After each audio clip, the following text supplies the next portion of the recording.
Madam Speaker. Dr. Pamjit Parmar. Thank you, Madam Speaker. Madam Speaker, I rise to endorse the recommendations made by the Privileges Committee. As a member of the Privileges Committee, I can say, Madam Speaker, that the Privileges Committee gave thorough consideration to the question of privilege that was referred to the Privileges Committee towards the end of last year. Madam Speaker, the incident relates to the question of privilege that actually rose after the incident that happened on 14th of November 2024 in the House. This was after the first reading debate on the principles of the Treaty of Waitangi Bill, and it was when the vote was being called for. And when the Tipati Maori party stood up to cast its vote, Mr. Speaker, at that point, Hana Rawiti Maipi Clark, after casting its vote, started doing haka. And Mr. Speaker, the speaker in the chair at that time stopped her from doing that, but she didn't stop, but instead she stepped onto the chamber floor and proceeded towards ACT Party members. And as she proceeded towards ACT Party members, the speaker rose on his feet. And still that didn't make any difference. And in the meantime, two other members of the party, Tipati Maori Party, Debbie Narewa Peka and Raveri Waiti, they also left their seats and joined Ms. Maipi Clark. And they faced towards ACT Party members, and in that haka, Mr. Speaker, in that haka, Ms. Narewa Peka made hand gestures similar to a finger gun. And this wasn't just once. Towards the end of that haka, again, she repeated the gesture and simulated a firing motion. Mr. Speaker, it's a very important point to note here. And as I said, that as a member of the Privileges Committee, I can say that we gave thorough consideration to this question of privilege. And we did go through the video footage. So we did see ourselves that those were the gestures made by Ms. Narewa Peka towards ACT Party members. And when they were doing that haka, and when they were making those gestures, they were very, very close to the front bench of the ACT Party members. Mr. Speaker, it was really good that we had the video footage because that happened here in the House.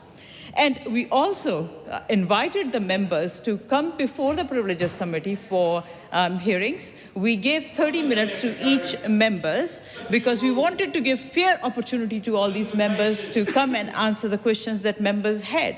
And it wasn't just once that they were sent this invitation. It was more than once, twice, and they declined that invitation to appear before the Privileges Committee. Mr. Speaker, I know that this is a place where we don't always agree on ideas that we debate, we disagree on ideas, and sometimes we strongly disagree on ideas. But we do that through constructive debate, not through physical actions or intimidating physical actions. Mr. Speaker, and to use the excuse, and then to use the excuse that the actions were display of expression of political debate as done by Ms. Narewa Peka in her written response to the committee is hugely concerning. Because, Mr. Speaker, this is not the first time we have been debating bills in this House which are categorized as controversial by some. Just give you some examples, Mr. Speaker, give you some examples. We have had end-of-life choice. We have had abortion legislation. And these are the kind of examples, Mr. Speaker, where members in this House were divided to the extent that members were on the extreme ends of the spectrum. There were members, those who were really supportive. There were members, those who were strongly against these legislations. And some of the members in this House, those who were against those legislations, were on the basis of their religious beliefs. And we know, Mr. Speaker, so many acts of violence around the world happen because of people's religious, cultural beliefs.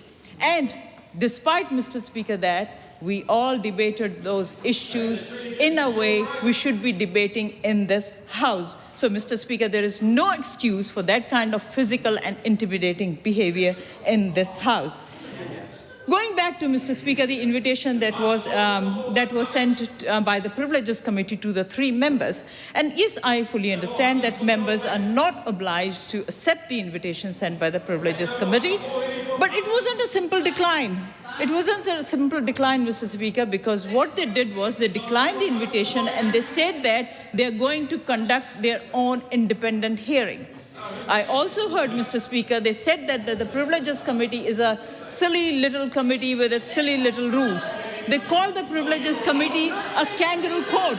They called the Privileges Committee a kangaroo court. And Mr. Speaker, I say this, I ask this, and if all these actions and all these comments are not undermining the processes that we have in place, Mr. Speaker, then what was that? What was that? What were those actions and what were those comments? And then the member stated, All right, thank you, members. Stated that the members of the Privileges Committee needed to members, understand... order. Members, I know it's a robust debate, but at this point it's rather difficult to hear the member. Dr. Pamji Parmar. Thank you, Mr. Speaker.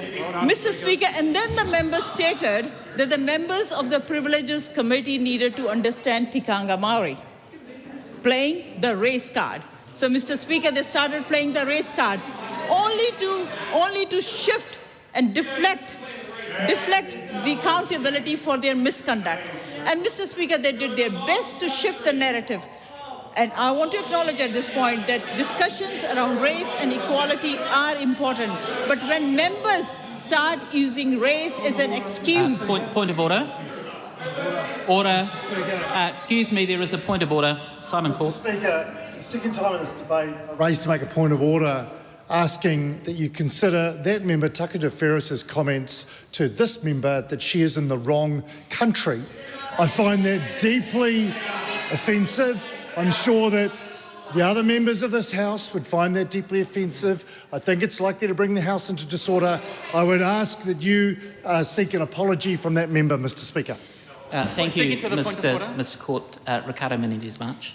Yeah, just for clarification, that's, and I guess I was quite close to the member that he was referring to, and that's not what the Takuta Ferris said.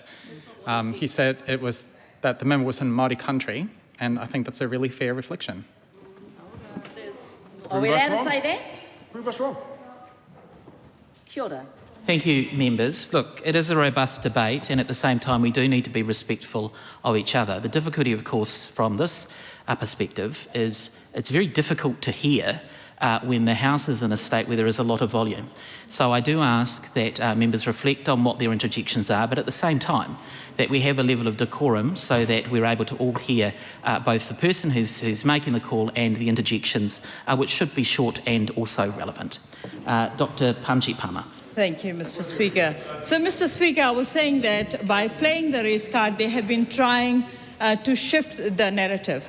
Mr. Speaker, I want to acknowledge that discussions around race and equality are important, but when members of parliament start using race as an excuse, that is damaging. That is embarrassing for the communities. And that's why, Mr. Speaker, I also strongly reject what Maori Party said in their written response, and that was that the appropriate or inappropriate use of haka, point of order. Including whether the member will resume his seat. We have a point of order. Takuta Ferris. One of the simplest understandings of Te Tiriti o Waitangi that this House should know is that it has nothing to do with race.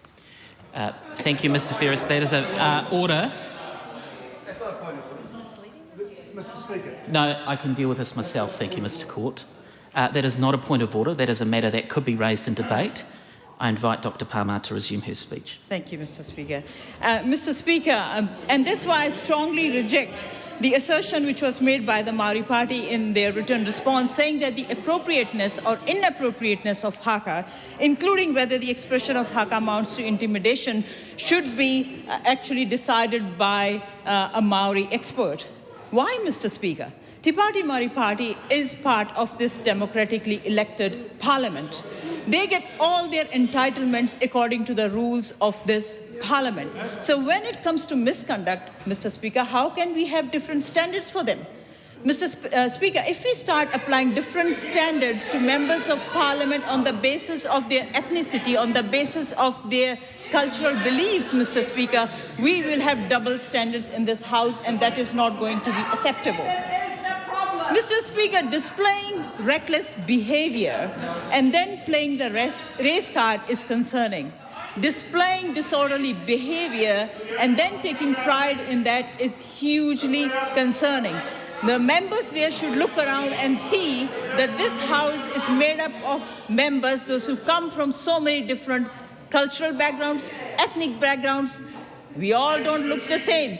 And that doesn't mean we start using our cultural beliefs, our ethnicity to justify misconduct in this house. Mr. Speaker, finally, I want to say this, Mr. Speaker, this was not about Haqqa per se. I want to repeat this. This was not about Haqqa per se. This was about the timing. This was about the manner. This was about the disorderly behavior. This was about those hand gestures simulating a firing motion. And Mr. Speaker, the recommendations made by the Privileges Committee do justice to what happened in the House. And they reflect the seriousness of the matter. Anything less would have diluted the seriousness of that matter. And I do not understand, Mr. Speaker, despite the race card being played, I do not understand this, Mr. Speaker, despite the race card being played, how accountability can be interpreted differently. How accountability can be interpreted differently. And that's why, Mr. Speaker, I commend the recommendations made by the Privileges Committee to the House. Thank you.